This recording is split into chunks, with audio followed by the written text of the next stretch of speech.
ಎಲ್ಲರಿಗೂ ನಮಸ್ಕಾರ. Welcome back to my YouTube channel. ಇವತ್ತು ನಾನು ಜಾನಪದ ಸೊಗಡುಗಳಲ್ಲಿ ಒಂದಾದಂಥ ತವರೂರ ಮನೆ ನೋಡ ಬಂದೆ ಎಂಬ ಜಾನಪದ ಗೀತೆಯನ್ನು ಹಾಡ್ತಾ ಇದ್ದೇನೆ. ಬನ್ನಿ ಗೀತೆ ಹೇಗೆ ಬರುತ್ತೆ ಅಂತ ಕೇಳೋಣ.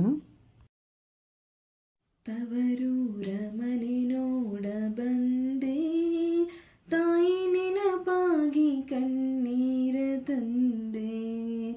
ತವರೂರ ಮನೆ ನೋಡ ಬಂದೆ, ತಾಯಿ ನೆನಪಾಗಿ ಕಣ್ಣೀರ ತಂದೆ.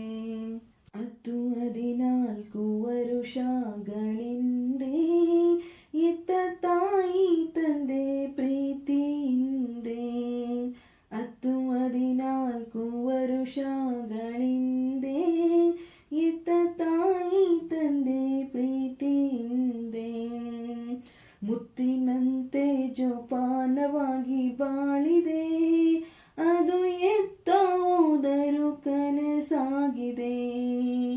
ಮುತ್ತಿನಂತೆ ಜೋಪಾನವಾಗಿ ಬಾಳಿದೆ, ಅದು ಎತ್ತ ಹೋದರೂ ಕನಸಾಗಿದೆ. ತವರೂರ ಮನೆ ನೋಡ ಬಂದೆ, ತಾಯಿ ನೆನಪಾಗಿ ಕಣ್ಣೀರ ತಂದೆ. ಬಾಗಿಲ ಮುಂದೆ ರಂಗೋಲಿ ಬಾಗಿಡುತ್ತಿದ್ದೆ ನಾನಾ ಥರದಲ್ಲಿ. ಬಾಗಿಲ ಮುಂದೆ ರಂಗೋಲಿ ಬಾಗಿಡುತ್ತಿದ್ದೆ ನಾನಾ ಥರದಲ್ಲಿ. ಅದು ಹೀಗೆ ಮರೆಯಲಿ ಮನಸ್ಸಲ್ಲಿ, ಅದು ಮರೆಯಾದು ಈ ಬಾಳಿನಲ್ಲಿ.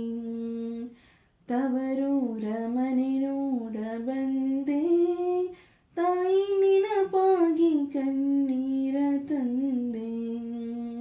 ತವರೂರ ಮನೆ ನೋಡ ಬಂದೆ, ತಾಯಿ ನೆನಪಾಗಿ ಕಣ್ಣೀರ ತಂದೆ. ಅತ್ತಿಗೆ ಕೈಗೊಂಬೆ ಅಣ್ಣ ಎತ್ತ ಮುದ್ದಾಡಿದ ತಂಗಿ ಮರೆತ. ಅತ್ತಿಗೆ ಕೈಗೊಂಬೆ ಅಣ್ಣ ಎತ್ತ ಮುದ್ದಾಡಿದ ತಂಗಿ ಮರೆತ. ಅಣ್ಣ ಕಣ್ಣೆತ್ತಿ ಸಹ ನೋಡಬಾರದೆ, ತಂಗಿ ಬಾರಮ್ಮ ಇತ್ತ ಏನಬಾರದೆ. ತವರೂರ ಮನೆ ನೋಡ ಬಂದೆ, ತಾಯಿ ನೆನಪಾಗಿ ಕಣ್ಣೀರ ತಂದೆ.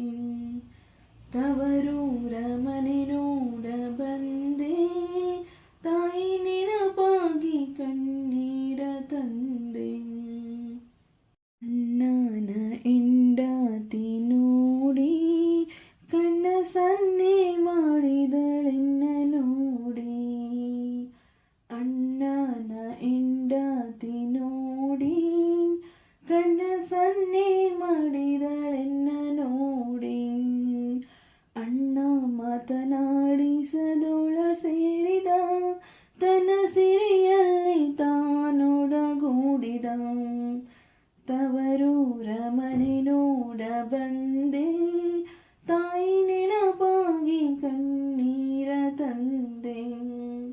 ತವರೂರ ಮನೆ ನೋಡ ಬಂದೆ, ತಾಯಿ ನೆನಪಾಗಿ ಕಣ್ಣೀರ ತಂದೆ. ಶಿವನೇನ ಕೈ ಮುಗಿದು ಬೇಡುವೆ, ಸಿರಿ ಸಂಪತ್ತು ಕೊಡು ನಮ್ಮಣ್ಣಗೆ. ತಾಯಿ ಜಗದಾಂಬೆ ಕೈ ಮುಗಿದು ಬೇಡುವೆ, ತಾಯಿ ಕರ್ಪೂರದಾರತಿ ಬೆಳಗುವೆ. ತಾಯಿ ಜಗದಾಂಬೆ ಕೈ ಮುಗಿದು ಬೇಡುವೆ, ತಾಯಿ ಕರ್ಪೂರದಾರತಿ ಬೆಳಗುವೆ. ತವರೂರ ಮನೆ ನೋಡ ಬಂದೆ, ತಾಯಿ ನೆನಪಾಗಿ ಕಣ್ಣೀರ ತಂದೆ. ತವರೂರ ಮನೆ ನೋಡ ಬಂದೆ, ತಾಯಿ ನೆನಪಾಗಿ ಕಣ್ಣೀರ ತಂದೆ. ಇಷ್ಟು ಅರ್ಥಪೂರ್ಣವಾದ ಹಾಡು ನನ್ನ ಧ್ವನಿಯಲ್ಲಿ ಹೇಗೆ ಮೂಡಿ ಬಂದಿದೆ ಅಂತ ತಿಳಿಸಿ. ಹಾಡನ್ನು ಹಾಡಬೇಕಾದ್ರೆ ನನಗೆ ಒಂದು ಸರಿ ಕಣ್ಣಲ್ಲಿ ನೀರು ಬಂತು. ನನ್ನ ತಂದೆ ತಾಯಿ ನೆನಪಾದರು. ಹೆಣ್ಮಕ್ಳಿಗೆ ತಂದೆ ತಾಯಿ ಇರೋವರೆಗೂ ಮಾತ್ರ ತವರು, ಅದು ನಿಜ. ಆದರೆ ನನಗೆ ಅಣ್ಣ ತಮ್ಮ ಇಲ್ಲ. ನಮ್ಮಂಥವ್ರಿಗೆ ತಂದೆ ತಾಯಿ ಇಲ್ಲ ಅಂದರೆ ತವರೇ ಇಲ್ಲ. ನಿಮ್ಮ ಪ್ರೋತ್ಸಾಹ ನನಗೆ ತುಂಬಾ ಮುಖ್ಯ. ಆ ಪ್ರೋತ್ಸಾಹ ಸಿಗತ್ತೆ ಅಂತ ತಿಳ್ಕೊಂಡು ಇವತ್ತಿನ ವಿಡಿಯೋನ ಇಲ್ಲಿಗೆ ಎಂಡ್ ಮಾಡ್ತಾ ಇದ್ದೀನಿ. ನಿಮ್ಮ ಪ್ರೋತ್ಸಾಹ, ನಿಮ್ಮ 4 ಮಾತುಗಳು ನನ್ನ ಹೊಸ ದಾರಿಯ ಕಡೆಗೆ ಇನ್ನಷ್ಟು ಮುಂದಕ್ಕೆ ಕರ್ಕೊಂಡೋಗುತ್ತೆ. ನನ್ನ ಗುರಿಯನ್ನು ತಲುಪೋದಕ್ಕೆ ಅದು ತುಂಬಾ ಸಹಾಯ ಆಗುತ್ತೆ. ನನ್ನ ಕನಸನ್ನು ನನಸಾಗೋದಕ್ಕೆ ನೀವೆಲ್ಲ ನನಗೆ ಗುರುಗಳಿದ್ದಾಗೆ. ನಿಮ್ಮಿಂದ ಪಾಠನ ಕಲಿತಾ ನಾನು ಒಂದೊಂದೇ ಹೆಜ್ಜೆಯನ್ನು ಇಡ್ತಾ ಮುಂದೆ ಸಾಗ್ತೀನಿ. ಈ ವಿಡಿಯೋ ನಿಮಗೆ ಇಷ್ಟ ಆಗಿದರೆ ಪ್ಲೀಸ್ ಒಂದು ಲೈಕ್ ಮಾಡಿ, ಕಮೆಂಟ್ ಮಾಡಿ, ನಿಮ್ಮ ಫ್ರೆಂಡ್ಸ್ ಆ್ಯಂಡ್ ಫ್ಯಾಮಿಲಿಗೆ ಶೇರ್ ಮಾಡಿ. ನೀವಿನ್ನೂ ನನ್ನ ಚಾನಲ್ನ ಸಬ್ಸ್ಕ್ರೈಬ್ ಮಾಡ್ಕೊಂಡಿಲ್ಲ ಅಂದರೆ ಪ್ಲೀಸ್ ಸಬ್ಸ್ಕ್ರೈಬ್ ಮಾಡಿಕೊಂಡು ವೀಡಿಯೋಸ್ನ ನೋಡಿ. Thank you.